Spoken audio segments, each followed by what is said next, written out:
Good evening. It's 9 o'clock here, and I am soon about to prepare myself for an early night's sleep. Had a full day of rehearsals at the English National Ballet for an opera I am performing in the Rheingold with the English National Opera, and I managed to get some reading done before that started in the morning. I'm reading the book called On the Art of the Nor Drama, which I read a passage from yesterday. And I want to share another passage from the same book, talking about various performance elements in Nor theatre. Before I do that, though, I just want to say, as just a kind of way of reminding my own self, really, a few things relating to Nor theatre. One thing I learnt this morning is that the word Nor itself means skill, talent, or ability. And the art form began in the Muromachi era, which began in 1336 and finished in 1573. And is a very, very fascinating period. It is marked by intense and continuous civil warfare. There were many wars fought during the Muromachi era, and it was also a period of time in which there were the flourishing of art forms such as ikebana, flower arrangement. You had Zen, the idea of kind of Zen, and Renga poetry and other forms of kind of court poetry. And there's another art form which has escaped me now, flower arrangement. Of course, there was the Nor theatre too. The Japanese tea ceremony came from the Muromachi era too. And just in the context of kabuki, so Nor theatre, 14th century, the kabuki theatre has its origins in 1603.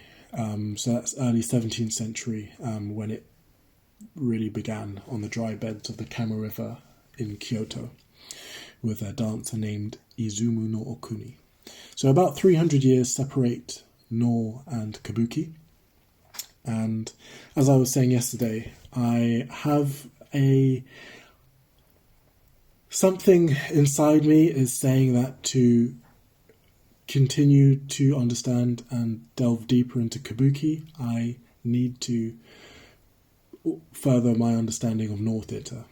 And so I'm reading about Nor, and I'm really enjoying it. And I'm going to share with you this passage from a chapter on this book I mentioned, which this particular chapter is called Disciplines for the Joy of Art. Yugaku Shudo Fuken. As for the principle of being and non-being expressed in the doctrines of Buddhism, being might be said to represent an external manifestation that can be seen with the eyes. Non-being can be said to represent the hidden, fundamental readiness of mind that signifies the vessel of all art, since the vessel itself is empty. It is the fundamental non-being that gives rise to the outward sense of being in the Nor. For example, quartz represents a completely transparent substance that of itself is clear, without colour or design.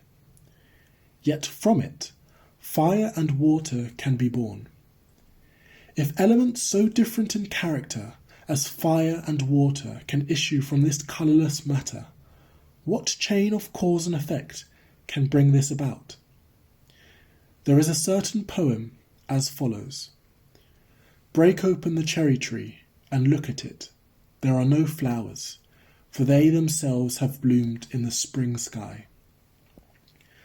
So it is with the Nor.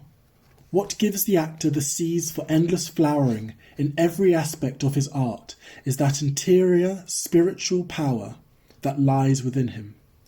And just as pure quartz gives birth to fire and water, and just as the cherry tree gives birth to flowers and fruits of a different nature from itself, so a truly gifted actor carries out his interior artistic intentions in a myriad ways through his artistic performances, and may truly be called a man of capacity, the vessel of our art.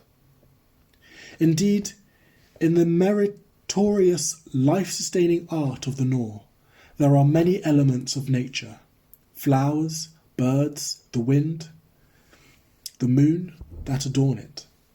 The world of nature is the vessel that gives birth to all things, alive and inert alike. In all the 4 seasons, flowers and leaves, snow and the moon, mountains and the seas together. To make all this multitude of things an adornment for our art, an actor must become one in spirit with the vessel of nature, and achieve in the depths of the art of the Nor an ease of spirit that can be compared to the boundlessness of that nature itself. Thus to achieve at last the art of the flower of peerless charm.